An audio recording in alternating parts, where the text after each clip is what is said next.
Support for Illinois lawmakers comes from the Paul Simon Public Policy Institute at Southern Illinois University, Carbondale. Information available at paulsimoninstitute.org.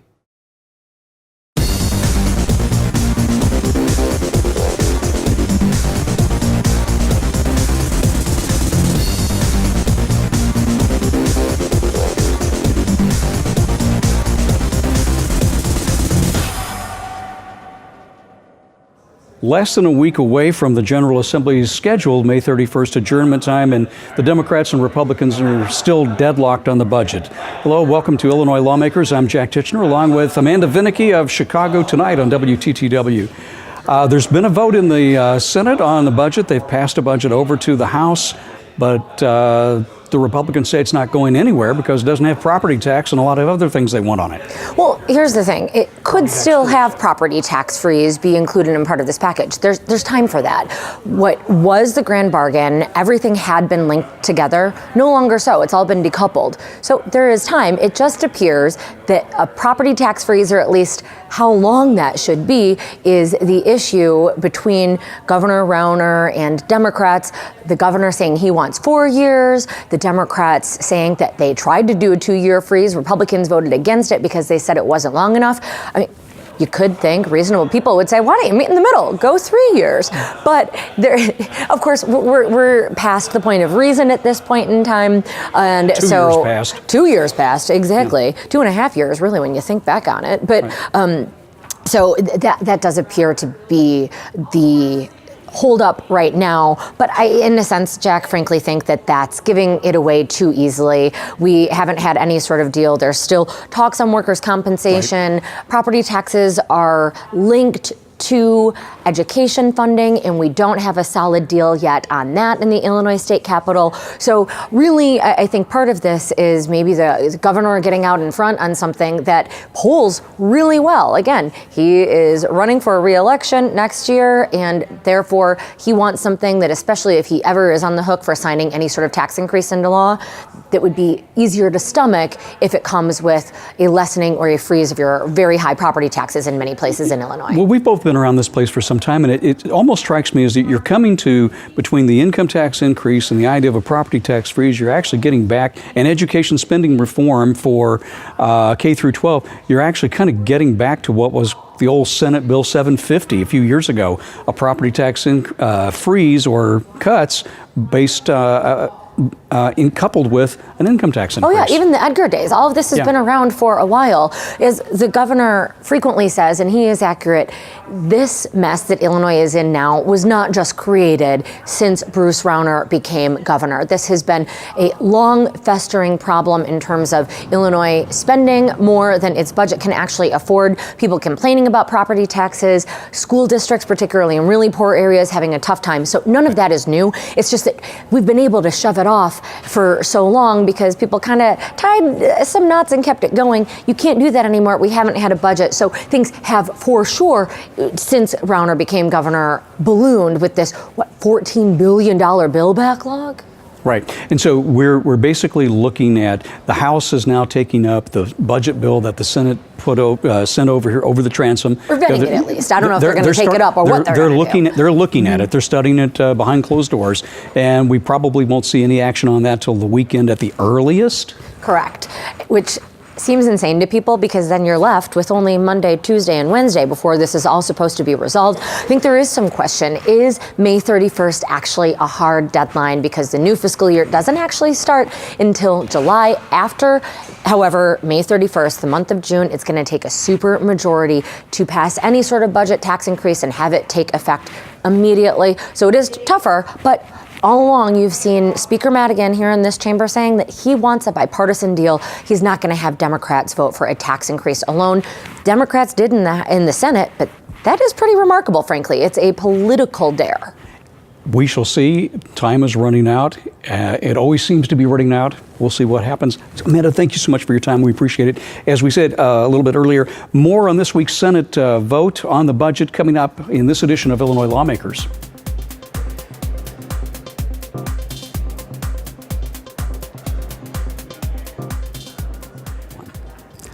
Senate Democrats approved a budget and tax increases to fund it this week at the Capitol, but it wasn't quite the grand bargain that had been talked about for months here in Springfield. Democratic Senate Majority Whip Iris Martinez of Chicago joins us, along with Republican colleague Chris Nybo of Elmhurst, the Senate GOP spokesman on the Senate Executive Committee. Thanks for joining us here on Illinois Lawmakers. Lots of back and forth here at the Capitol this week ended when the Senate Democrats moved a budget, $37.3 billion spending bill, and the tax increases to go along that, I believe, $5.4 billion. Why did the Senate Democrats move at the time they did? I think from January that, we have been at the, at the table with the grand bargain coming together and everything. I think that, trying to work with the Republicans and making sure we can get something that we can both agree on, so we can have a bipartisan budget, a bipartisan a plan. We're down to 6-7 days left before the adjournment. I think last week we had to move. We have to keep this going. We had to get it over here to the House so they can continue to work. And I really believe that we're going to have a lot of back and forth here in the House. But I really believe that we're going to get this done. And I think we just couldn't wait anymore. There's, the communities are suffering. The universities are suffering. Our seniors are suffering. Our daycares are suffering. We just wanted to make sure that we can have enough time to send this over to the House so we can at least keep this negotiation going until May 31st. Senator Nybo, the governor said you're basically within spitting distance of getting this thing done. Why did it have to happen now, at least as you watch the other side of the aisle?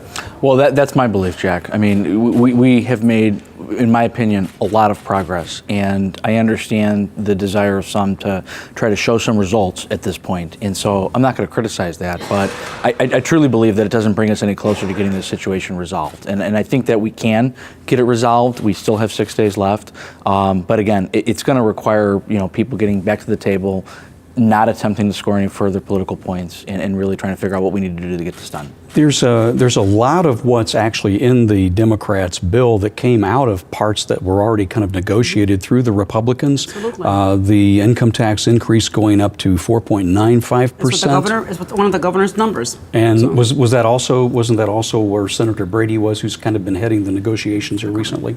Yeah, but again, the point is that we haven't got any of the reforms that we need. I mean, we haven't done anything to improve our economic climate. We haven't done anything, in my opinion, to improve the way state government operates, and we haven't done anything to give any property tax relief to property taxpayers out there. And I think the governor's been very clear that, along with any budget, that's balanced and that, matches spending to revenue, we need to have the reforms that get our state back on the right track, and we're not at that point yet. No, I disagree. I have to disagree on that, because I think that when we look at the things that we've been doing since 2011, the reforms, the tier, we've created a tier 2, probably tier 3 to address the pension issue. We've been working towards reforms. I think that's something we've been doing. I think in this bill, in this budget bill, and we see that there's a lot of things that the Republicans wanted, and we kept moving that needle towards some of the reforms that they wanted. You're not always going to get everything you want at the end of the day, but I think that we can come close. I think there could be a very good bipartisan budget put together that people can agree with, because a lot of the things that are in there were things that the Republicans have suggested. I think that there's, we're moving forward. We don't have a whole lot of time left. I think it's imperative that people get to see that we're working, that we're just not waiting until May 31st to get this done. So there's still discussions going on over in the Senate at this point between the leadership. I'm talking with people, Jack. I mean, at the end of the day, right? I mean, I hope Iris is talking to people too. At the end of the day, we really only hold ourselves accountable. So I'm hopeful that conversations are continuing. I will say that if you want to look at 2011 as a benchmark, I mean, really nothing has improved in terms of our state since 2011. I mean, people are still leaving, businesses are still leaving, economic opportunities are still dwindling. So I just don't think that's a good benchmark. One of the areas, the last remaining big areas that needs to be addressed has to do with property tax relief. We're among the highest in the country when it comes to property taxes, mainly because a lot of reasons for that, but our income tax rate is relatively low over time, and an undue part of that burden has fallen to property taxpayers. So you're not that far apart. The Senate Democrats say a 2-year freeze on property taxes. The Republicans originally started out, the governor wanted a permanent property tax freeze. It got down to 5 years and got down to 4 years. So you seem to be stuck within a very narrow window there. That would be my opinion, is that I think everything that's being disputed right now can be resolved if the parties stay at the table, Right. continue to talk, and not, in my opinion, unnecessarily force action before we're ready. Well, you know, could you meet in the middle at 3 years and declare victory and move on? It's not over yet. Like I said, we're still negotiating. There's still parts that I think we are all in agreement with, and there's other parts that I think we probably will never ever agree on. But I think that we're close. I think in the House we've been hearing talk that the Democrats and the Republican House members are working. They've been working for the past couple of months on this. I think that we really have an opportunity here to really show that we have to be adults here. We have not had a budget in over 2 years. It's our responsibility to do this. The Democrats did exactly that. We did everything we could to put it together with a lot of the suggestions of the Republicans. Some of their thoughts and some of their ideas are in there. And I really believe that this is just a way of saying that we can actually work together if we put the politics aside. This is not about who gets to win. We have to make sure that the people of Illinois win, the people of these cities that are hurting because of property taxes. We're still working. I think we're headed in that direction. With that in mind, the House, of course, is taking up the bills that came over here from the Senate the other day, and they're taking a somewhat different approach, it appears. The Speaker's named a few of his top lieutenants to be negotiating on some of these non-budgetary issues like workers' compensation, pension reform, and so on. Where do we go from here? You know, we're looking at May 31st. Well, if Leader Martinez and I were the sole decision makers, I've heard this we could probably resolve this in 20 minutes. Before. Yeah. But I mean, I think that's a telling lesson because it takes the buy-in from everybody. And so, my opinion is what the Senate attempted to do on Wednesday was just not bought into by the governor. And as much as they feel like they're moving the ball forward, the governor has not bought into what they're attempting to do. And you have to have the governor on board. The governor has been on board for the past couple of years. It's time for him to get on board. I have to disagree with you because, I mean, where do we go from? Do we leave here with a stopgap budget again, knowing that our universities already have lost their bonding? I mean, the fact that they've become, 7 of the universities already have junk bonds. I mean, there's a lot of things that right now we just not can continue to say the status quo. But he's got his ticket and he's ready to get on. But you guys didn't open the door. When, on May 31st? I think we're almost there. Well, if it resolves on May 31st, as far as I'm concerned, whether it resolves, yesterday, Wednesday, May 31st, as long as it gets resolved before June 1st. Well, you raise an interesting point. Fitch Ratings this week basically said, well, we don't put too much stock in that May 31st thing. You really need to get it done by July 1, which is the start of the new fiscal year. Well, you move past May 31st, it takes a 3/5 majority to get a bill that takes an effective immediate date. So that looks like, does Fitch's, one of the rating services, does that take some pressure off, or is that even something you're thinking about? Here's the irony of the situation: is the bills that we have come to agreement on, and there are some out there, they pass with overwhelming majorities. So I mean, for when we come to agreement, I think we've shown an ability to blow past the required majority minimum. And so I understand the need to get things done by May 31st. If we had to move into June, I'm still confident that we can get this done. I believe the same way too. I just think that we just really have to leave the politics aside and know that we are in a state that is in a fiscal mess. I think that people keep asking, give us a budget, give us a budget, give us a budget. Well, I think the Democrats presented a balanced budget with the revenue to support that. And again, it's still being negotiated. Things can change around here every hour, every minute changes. There's another thing out on the horizon. Next Tuesday, there's a federal case up in Chicago where a judge could decide to move the Medicaid insurers up to the front end of the line in terms of getting their payments. That's a $2 billion adjustment that has to be made that could ripple through all of the state's economy, as we're $14 billion behind in bills as it is. There's no doubt that a lot of things can happen from this point forward that make the situation worse. So I think all the more reason why we need to find a way to get this resolved. On May 31st, yeah. We got about a minute left. So 30 seconds each. How are you going to get to the finish line between now and May 31st? I think we're going to continue to work with the House. We're going to continue to work with the leaders. Take the plan that was sent over from the Senate and work through that. And if there's anything added that we need, bring it back. But I think the Democrats gave the state a balanced budget with revenue, and I think this is the way to start. Senator Nybo, to close. We have to continue the conversation. I'm not sure the conversations are as active as they have been over the last couple of weeks. I think we need to re-engage in the process, bring the governor back in, to the extent that we've tried to shut him out and send things over to the House. But keep talking. I think we're almost there. I mean, I think we just need to kind of continue down this route. Senator Nybo, Senator Martinez, thank you both for your time on Illinois Lawmakers. We appreciate it. And I believe the two of you probably could get it done in no time. Thanks so much. Give it to us. You say that to everybody.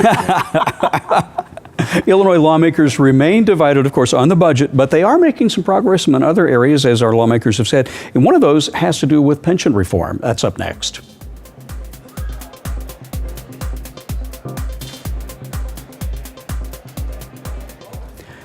The Illinois House is now the focus of action toward trying to finally resolve the state's public pension crisis. We're joined by Representative Carol Ammons of Urbana, a Democrat, and Republican Representative Grant Wehrli of Naperville. It's good to have you both on the program. Thank you. Thank you. The Illinois Senate, of course, last week sent over a pension reform bill to the House in a bipartisan vote in efforts to finally try and resolve this monstrous pension situation we have here. Last time we looked, I think the unfunded liabilities between the five systems were somewhere north of $130 billion. Is that about right? That sounds about right, correct. And so at this point, when you look at the state budget, and that's still a work in progress here, as we all know, the public pension payment part of that's about $7 billion a year.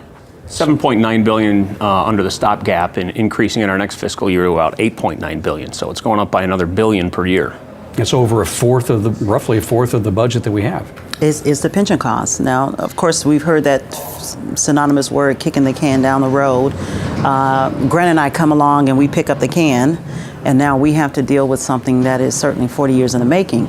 But I believe at this point, though, that what is being proposed doesn't actually deal with it at its core problem. The core problem, in my estimation, is that the state has never dealt with this financial tax structure that keeps us in a position where we're just unable to afford the costs that we have for any services actually in the state, which is where we are currently with the budget.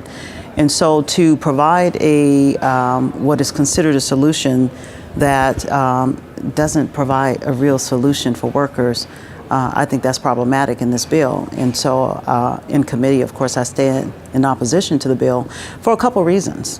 One of them is the cost shifts to the locals. I come from local government, and we can't freeze property taxes and shift cost and burden to the locals at the same time, which is part of the problem with this bill.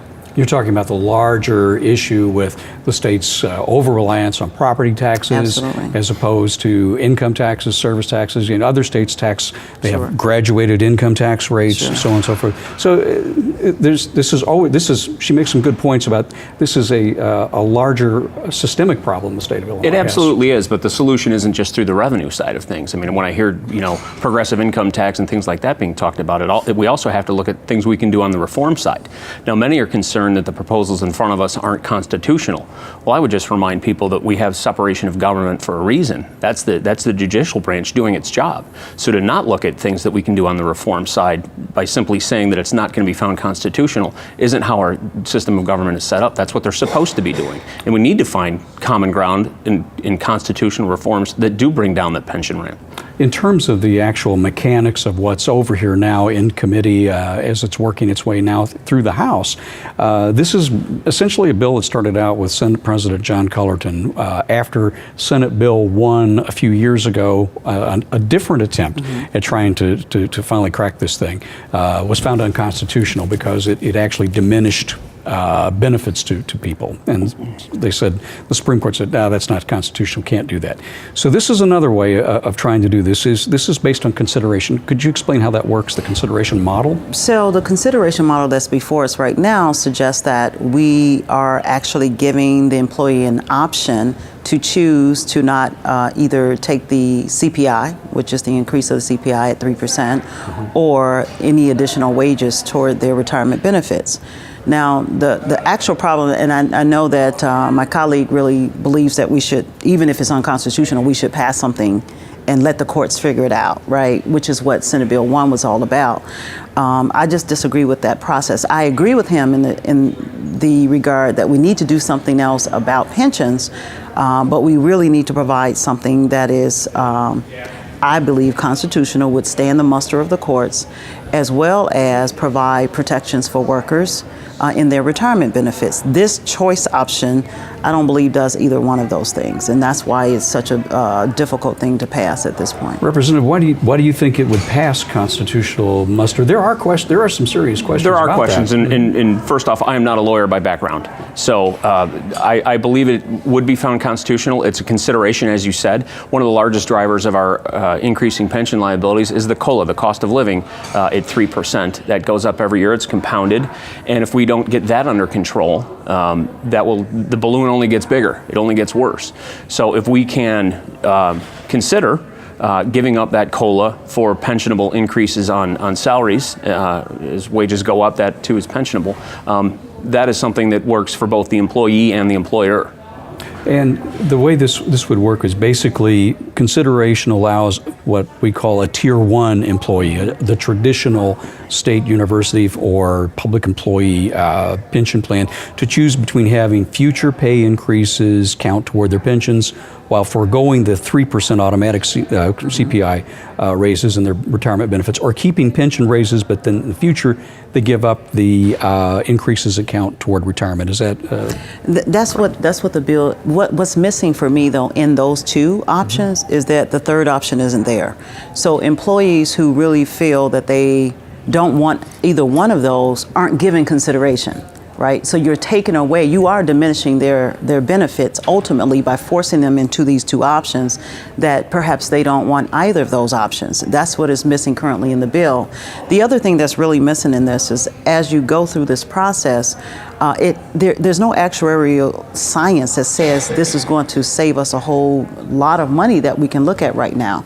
So there's some ideas, but there's no basis for us to actually do the measurement at I would this just point. Counter to that, saying that GOMB has come back and said that there would be about a $750 million savings, and as high as $1.2 billion, I believe it is, over the first couple of years. So there has been some math put to this, and we need to solve this. There's no doubt in that. And I think we're unified in that this is a problem that's facing the state, and we have come up with bipartisan solutions to some of the pension problems facing us. And we just need to continue to work in that collaborative manner to get something done here. Yeah, but one of the problems of this, though, is the current attempt that goes back to the mid-90s, the so-called, what was called the Edgar ramp under Governor Jim Edgar's administration, was it started out making small payments at first, and those pension payments ramped up over time to where they got to be as big as they are now.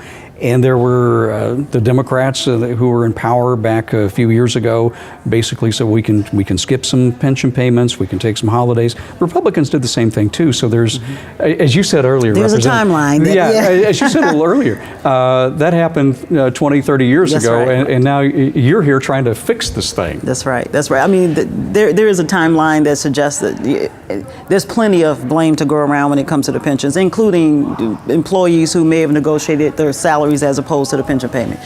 Right now, the options have to include a third option, and I don't believe that this consideration model, and maybe it needs to be tweaked a little bit, but this consideration model actually doesn't consider fully the employee. There is a tier 3 included in these proposals, in these bills. There's also things in there like the smoothing.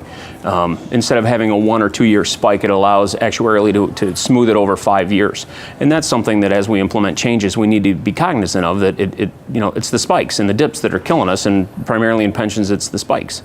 There's another approach that Senator Dale Ryder over in the Senate is trying to do. He's a Republican from Mattoon, another city right next to a major university, Eastern Illinois University. Of course, you're from the U of I's area there. And that would be basically offering other state employees the option that people who are in the state university retirement system have now, and that's going for a defined option, defined benefit like 401ks.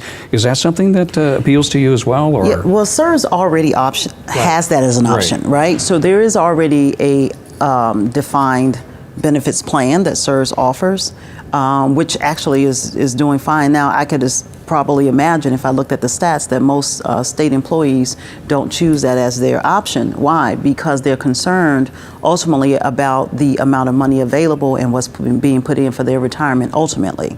And so that's why that is not the highest choice option. But for some who are starting their careers, it might be something they'd want to look at. Absolutely, because they control it. piece of legislation I sponsored that Representative Ammons was a chief co-sponsor on allowed that for police chiefs that retire, keep their pensions, and then can go be a police chief and get a defined contribution plan set up. So it takes away double dipping and provides for a defined contribution plan, which is within their purview. It's something they keep. When they retire with that, they can will it to their children. Should they, when they pass away, it's an asset for them. I think that's good, except that they already have the first one. Right? So what we're offering right now is, if we take this course, you don't have the first one, like in the case of his bill, which I do support that bill.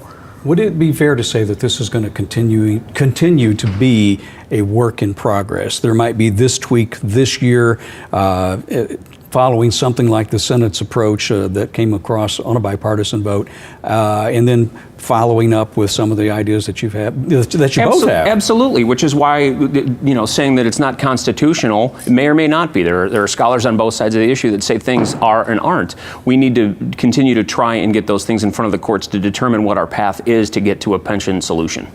Certainly, I agree that we'll continue to work on this, and then the people who come 40 years later will work on this, because it's going to be an ongoing issue. What I do believe that the state needs to do is to look at its long-term fiscal problem and to address it. You cannot address it by simply cutting everybody out of it. You really have to look at the structure of the state and reshape that. Man, it's always going to be a work in progress. Yes, it is. Representative Ammons, Representative Wehrli, thanks so much for your time on Illinois Lawmakers. Thank you. We appreciate having you here. Illinois Lawmakers, of course, remain divided on the budget, and we'll see where things go between now and next week when we close out the spring session of the Illinois General Assembly. Thanks for watching Illinois Lawmakers. So long from Springfield.